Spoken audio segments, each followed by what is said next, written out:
नमस्कार, मेरा नाम वैभव है। मैं तायल एस्टेट के माध्यम से आपकी सेवा में एक बार फिर उपस्थित हूँ। आज का टॉपिक रहेगा दीनदयाल जन आवास योजना के अंतर्गत रिसेंटली लॉन्च हुआ नया project signature global city sector 92 Gurgaon के अंदर। इस प्रोजेक्ट को डिटेल में डिस्कस करने से पहले हम लोग इसके बारे में हमने इस प्रोजेक्ट को क्यों चुना है और क्यों हम रिकमेंडेशन कर रहे हैं, सिलसिलेवार हम लोग इसके अंदर टॉपिक बाय टॉपिक इसके अंदर हम लोग इसको कवर करने की कोशिश करेंगे। सबसे पहले आता है प्रॉपर्टी के डॉक्यूमेंटेशन। सिग्नेचर ग्रुप जो है एक जिम्मेदार कंपनी मैं इसे मान के चलता हूँ, जिसने आज तक कोई भी कानून का उल्लंघन नहीं करा है। हर काम एक ये प्रोफेशनल तरीके से अंजाम देते हैं। कोई चीज़ आएगा या कब आएगा उसके ऊपर विश्वास नहीं करते हैं।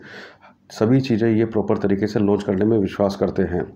इस प्रोजेक्ट को लॉन्च करने से पहले इन्होंने जितनी भी कानूनी प्रक्रिया है उसको पूरा करा है, लाइसेंस लिया है। लाइसेंस लेने के बाद उसका रेरा भी इनको मिल चुका है, जिसकी वजह से आज एक्चुअल साइट के ऊपर काम तीव्र गति से शुरू हो चुका है। मार्केटिंग ऑफिस का काम शुरू हो चुका है, जिसकी कुछ फ़ोटोज़ हम लोगों ने शेयर भी करी हैं, जो आप देख सकते हैं वीडियो के माध्यम से, जो एक्चुअल एक्टिविटी आपको दिखाती है।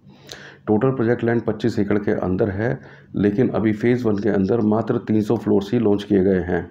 इसे ऐसा समझा जा सकता है कि दीनदयाल जन आवास योजना के अंतर्गत अगर हम लोग 600 फ्लोर्स को लॉन्च कर रहे हैं तो उसका 50% ही इन्वेंट्री हम सेल कर सकते हैं। तो कुल मिला के जो टोटल फ़ेज़ 1 के अंदर आ रहा है 10.13 एकड़ के लगभग प्रोजेक्ट को ये लॉन्च कर रहे हैं, और जिसके अंदर 300 इनका फ्रोज़न स्टॉक रहेगा और 300 जो है ओपन मार्केट के लिए ऑफ़र रहेगा। इसके बाद दूसरा जो सबसे बड़ा इशू आता है, क्या आज की तारीख में अंडर कंस्ट्रक्शन प्रॉपर्टी के अंदर हमारे को इन्वेस्टमेंट करना चाहिए या नहीं करना चाहिए, क्या हमें समय से मिलेगा या नहीं मिलेगा। इस सवाल के जवाब को जानने के लिए हमें जिस बिल्डर के अंदर हम लोग प्रेरित कर रहे हैं उसके बैकग्राउंड के ऊपर भी ध्यान देना पड़ेगा। सिग्नेचर ग्रुप 2013 के अंदर इसने पदार्पण किया था अफोर्डेबल हाउसिंग के अंदर। कुल मिला के आज तक 25 प्रोजेक्ट ये लॉन्च कर चुके हैं रेजिडेंशियल सेगमेंट के अंदर, और 24 प्रोजेक्ट लॉन्च कर चुके हैं कमर्शियल सेगमेंट के अंदर।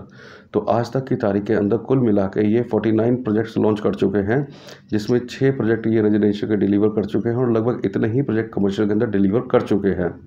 कंपनी कमिटेड है, और केवल इनकी एक ही खूबसूरत जो बात जो कस्टमर्स के बारे में विश्वास जगाती है कि डेडिकेटेड टाइमलाइन के अंदर ये डिलीवरी में विश्वास रखते हैं।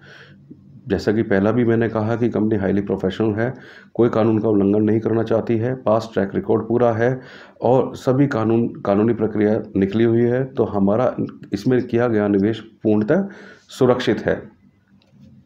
अब आते हैं सेक्टर 92। सेक्टर 92 के बारे में हमारी क्या विशेष राय है। सेक्टर 92 के बारे में मैं रोशनी डालना चाहूँगा।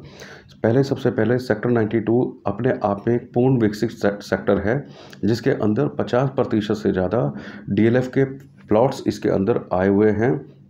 उस प्लॉट्स के अंदर अगर हम मार्च माह से देखें, मार्च 2021 से लेके अभी तक देखें, तो डीएलएफ कंपनी ने उसके अंदर लगभग 450 के करीब लग्जरी फ्लोर्स लॉन्च करे हैं, जिनकी स्टार्टिंग वैल्यू 1 करोड़ 20 लाख से लेके 1 करोड़ 60 लाख रुपए तक जाती है।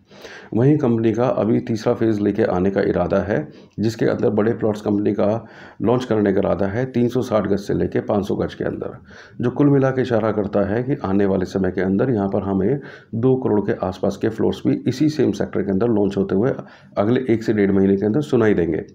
ये हुआ हमारा आधा हिस्सा सेक्टर 92 का, जिसके बारे में हमने डीएलएफ के बारे में बात करी। बचे हुए हिस्से के बारे में हम बात करते हैं तो इसके अंदर प्रमुखता जो और रेजिडेंशियल प्रोजेक्ट्स आते हैं, जिसके अंदर बेस्टेक संस्कृति का नाम आता है, साथ ही अंसल हाइट्स का आता है, रहेजा का प्रोजेक्ट आता है, नवोदय, और चौथा प्रोजेक्ट आता है हमारा सारे और जो सबसे बड़ा प्रोजेक्ट है इस सेक्टर 92 के अंदर, और पांचवा है affordable GLS Avenue phase 1 phase 2, जो कि पूर्णतः फ़ेज़ 1 डिलीवर हो चुका है। कुल मिला के आज की तारीख में अगर हम लोग देखें तो लगभग 2 से 2,500 परिवार सेक्टर 92 के अंदर अपना निवास स्थान बना चुके हैं। इतनी बड़ी आबादी के साथ में वहाँ पर भी मार्केट पूर्णतः विकसित होने लगी है। अगर हम सेक्टर 92 के आसपास की बात करते हैं तो यहाँ पर हमारा सफायर मॉल है, एएमबी का एक कमर्शियल लगभग कंप्लीशन की तरफ चल रहा है, और 2 से 2.5 किलोमीटर के रेडियस के अंदर हमारे को पूरा बाजार मिल जाता है। वहीं अगर हम लोग स्कूल्स की बात करते हैं तो स्कूल्स के अंदर आरपीएस, यदुवंशी और बाकी 3 स्कूल्स के और प्रमुख नाम लिए जा सकते हैं। हॉस्पिटल्स की बात करते हैं, आरबी हॉस्पिटल इसके यहाँ निकटतम हॉस्पिटल है, जो यहाँ से इस डिस्टेंस से 3 से 3.5 किलोमीटर पड़ता है। और अगर हम मेडियोर हॉस्पिटल की बात करते हैं, जो मल्टी स्पेशलिटी हॉस्पिटल है और जो मानेसर के अंदर पड़ता है, उसकी दूरी लगभग 6 किलोमीटर की पड़ती है। अब सेक्टर 92 का विशेष एक और भी कारण है, अपनी एक विशेष महत्ता है कि ये 4 बड़े राजमार्गों के साथ घिरा हुआ है, जिसके अंदर पहला आता है पटौदी रोड आता है, जिसकी दूरी लगभग यहाँ से 1 से 1.5 किलोमीटर की दूरी आती है। दूसरा आता है हमारा द्वारका एक्सप्रेसवे, जो अगेन एक और राष्ट्रीय राजमार्ग है, उसकी दूरी आती है 2.5 से 3 किलोमीटर की आती है। फिर राष्ट्रीय राजमार्ग 8, या जिसे अब 48 नंबर दे दिया गया है, जो दिल्ली जयपुर एक्सप्रेसवे के नाम से जाना जाता है, उसकी दूरी 6 किलोमीटर की आती है। चौथा आता है केएमपी एक्सप्रेसवे आता है, जिसकी दूरी 7 किलोमीटर है। केएमपी के माध्यम से हम दिल्ली एनसीआर के किसी भी कोने के अंदर आसानी से जा सकते हैं।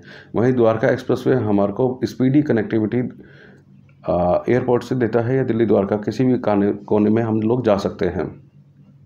इसके अलावा एक 5वीं महत्वपूर्ण डेवलपमेंट हो रही है, जैसा कि काफ़ी लोग जानते होंगे, लेकिन फिर भी उसको उल्लेख करना यहाँ पर बहुत ज़रूरी है। राष्ट्रीय राजमार्ग 48 के ऊपर हल्दीराम के पास में सेंट्रल पेरिफेरी बन रही है, जो कनेक्टिंग रोड करेगी सदर्न पेरिफेरी रोड को और द्वारका एक्सप्रेसवे को एक साथ जोड़ेगी। अभी आज की तारीख के अंदर हम लोगों को कनेक्टिविटी इस साइड तक जाने के लिए, सेक्टर 92 जाने के लिए ये होता है कि हमें टोल क्रॉस करने के बाद, पहला फ्लाईओवर वाटिका क्रॉस करने के बाद दूसरा फ्लाईओवर आता है, जिसको हम रामपुरा फ्लाईओवर बोलते हैं, और वहाँ से राइट लेते हैं तो डीएलएफ अल्टीमा होते हुए हम लोग जाते हैं। लेकिन भविष्य में, क्योंकि ये हमारा सेंट्रल पेरिफेरी एक्सप्रेसवे लगभग इसका काम 70% की उसमें पूरा हो चुका है, तो वहाँ से हमारे एलिवेटेड रोड बनेगी, जो सीधा सेक्टर 84 और 88 के बीच में उतरेगी, जो न्यू गुड़गांव को 2 हिस्सों में विभाजित कर देगी और उससे इक्वली डिस्टेंस रहेगा। थोड़ी देर के लिए मैं समझाना चाहूँगा, जहाँ पर एसपीआर है, जहाँ हल्दीराम है, वहाँ पर एलिवेटेड रोड से अगर हमारी कार जाती है, और क्योंकि एलिवेटेड होगा, बीच में कोई भी सिग्नल नहीं होगा, हमें सेक्टर 84, 88 पहुँचने के लिए मुश्किल से मुश्किल 2 मिनट लगेंगे। यानी जितनी दूर हमें टोल पहुँचने में लगती है, उससे कम समय में हम लोग वहाँ पहुँच जाएंगे। उसके बाद जो रामपुरा तक पहुँचने का समय लगेगा, उतने ही समय में हम लोग सेक्टर 92 के आसपास पहुँच जाएंगे। इसकी अपनी विशेष महत्ता है, तो आने वाले समय के अंदर इसके अंदर सुधार हो जाएगा। अब ये हुई कनेक्टिविटी की बात, क्योंकि कनेक्टिविटी कुछ लोगों को लेकर परेशानी करते हैं कि नए शहर के अंदर हमें नहीं जाना है, बहुत दूर है, समय लगेगा। ये समस्या हम लोग हमेशा 2-4 होते रहे हैं। जब आज से 20 से 22 साल पहले हम लोग सोना रोड के ऊपर प्रोजेक्ट बेच रहे थे सेक्टर 49 के अंदर, चाहे वाटिका सिटी की बात करते हैं या बेस्टेक की बात करते हैं, उस समय भी लोगों को यही लगता था बहुत दूरी है। फिर अब से 12 साल पीछे जाते हैं, जब सेक्टर 82, 83 में वाटिका बेच रहे थे, तो भी दूरी बराबर थी, यही सवाल बना हुआ था। फिर सेक्टर 84, 85 का नंबर आया, वो दूर था। लेकिन समय के साथ ये सब चीज़ें अपने आप में एक लैंडमार्क के अंदर कन्वर्ट हो गई। अब ये सारी बस चुकी है जगह, तो निसंदेह प्रोजेक्ट तो अब नई जगह पर ही आएगा, जहाँ पर ज़मीन की उपलब्धता होगी। समय कम है, मेरा हमेशा यही बात रहा है, क्योंकि गुड़गांव का मास्टर प्लान 2041 का आना चाहिए। अभी तक उसके बारे में सरकार की तरफ से कोई सूचना नहीं है। जिस पर लाइसेंस आना था, वो लाइसेंस अब आ रहे हैं, तो सप्लाई आगे धीरे धीरे शॉर्ट होती जा रही है। ये जो इक्वी डिस्टेंस जो लोकेशन है, सभी जगह से इसके अंदर लोगों को बेनिफिट रहेगा। ये मैंने कोशिश करी है अपनी तरफ से आपको लोकेशन समझाने की।